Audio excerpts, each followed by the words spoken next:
We don't want to get up every morning and look on X or Twitter or Truth Social to find out how they're feeling. We can be and we will be masters of our own destiny, and that experience is what can help. Now, the other thing is I know the president. I've dealt with the president in the past in my previous roles when he was in his first term, and I know how to negotiate. On President Trump's remarks yesterday, let me be clear, Canada will never be the 51st state. We are a proud, sovereign, and independent country. We are a patriotic people, and we will defend our future and our independence. Some of the videos being shared on social media by men who want to be prime minister of this country. You heard Mark Carney off the top and Pierre Poilievre there talking tough against Donald Trump. And in the National Post this week, Tasha Kheiriddin asks a question. Basically, the question is, who's going to be the right person to take on Donald Trump? Is it Pierre Poilievre in his parka or Mark Carney in his suit? Let's find out what Tasha thinks. Tasha, welcome back to the program. Oh, thanks, Elias. Nice to be here. So, parka versus suit? What do you say? I don't take a position because I say in the piece that at the end of the day, it's actually not necessarily who's sitting in the prime minister's chair, but what our country does to defend ourselves together against this threat. Because one of the reasons we're facing it is because we have become lax. And yeah, there's a lot of stuff we can blame our government for, but we have become lax on things like productivity. We've become lax on things like economic resilience. We've become lax on all sorts of other, the fentanyl piece. That is not just an issue of government. That is part of other levels of government that has nothing to do with the feds, right? We have not done our part to really, as a country, be strong. We have coasted along. And, that's fine when times are good in many ways. I mean, we never really anticipated this situation.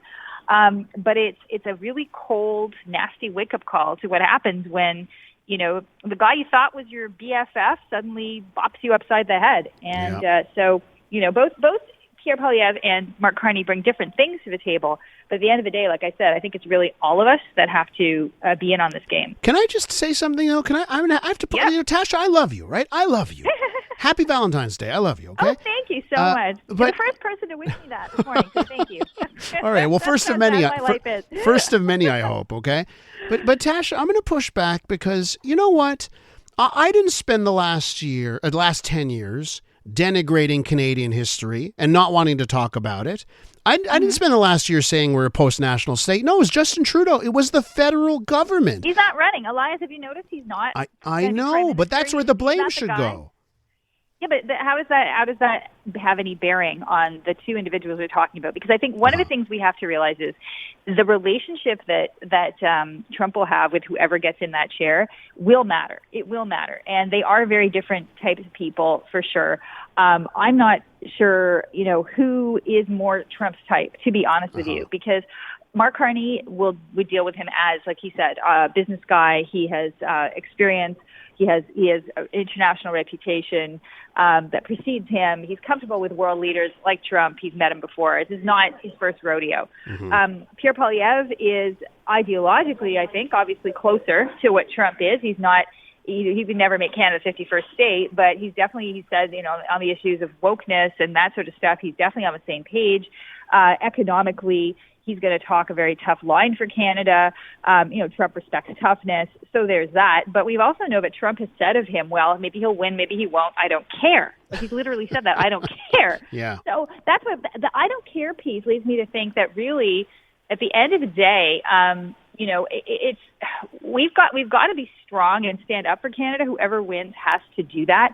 But the point I was trying to make is that we can't just rely on that one individual. We can't do that. And as a nation, we have to be, all of us have to be in this, literally waving our flags on Saturday, right? It's Flag Day. Yeah. Get your flag. And this is a Flag Day, a day that nobody knew existed up until 3 days ago. No, I know.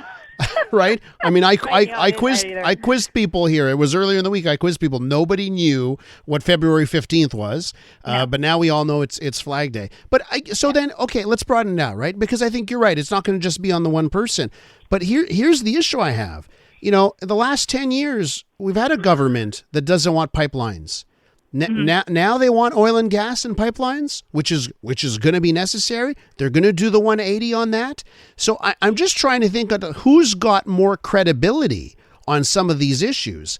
And that's where I struggle with, because, and I'm talking about the whole team. If you look at the Liberal Party, Stephen Guilbeault, is Stephen Guilbeault going to be the environment minister that brings Canada to a better negotiating position with the United States? I'm not so sure.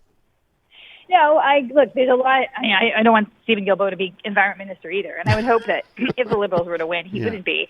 The issue here, though, is that one of the issues that I have with the Conservatives is that the style they bring, that they have brought to the way they do politics, is very similar to what the Republicans do in the U.S. It's very similar to how Trump does politics. Not the same positions necessarily, not all of them, some, but it's that scorched earth, take no prisoners, run everyone down to the ground.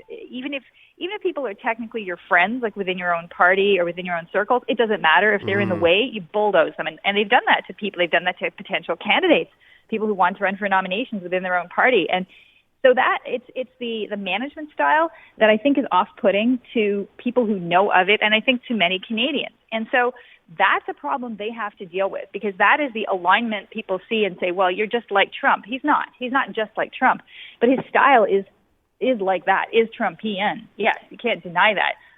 Carney does not have that style. He is more, I won't say the word Laurentian elite, I said it, but people are using that against him. Yeah. But he is more of a centrist. He is definitely politically, he's not, where Donald Trump is on a bunch of metrics, including the environment, where they would disagree a lot, and where he might disagree with a lot of Canadians, too, on carbon taxes and things. He wants to repeal them, but he doesn't say what he'd put in instead, and this sort of thing.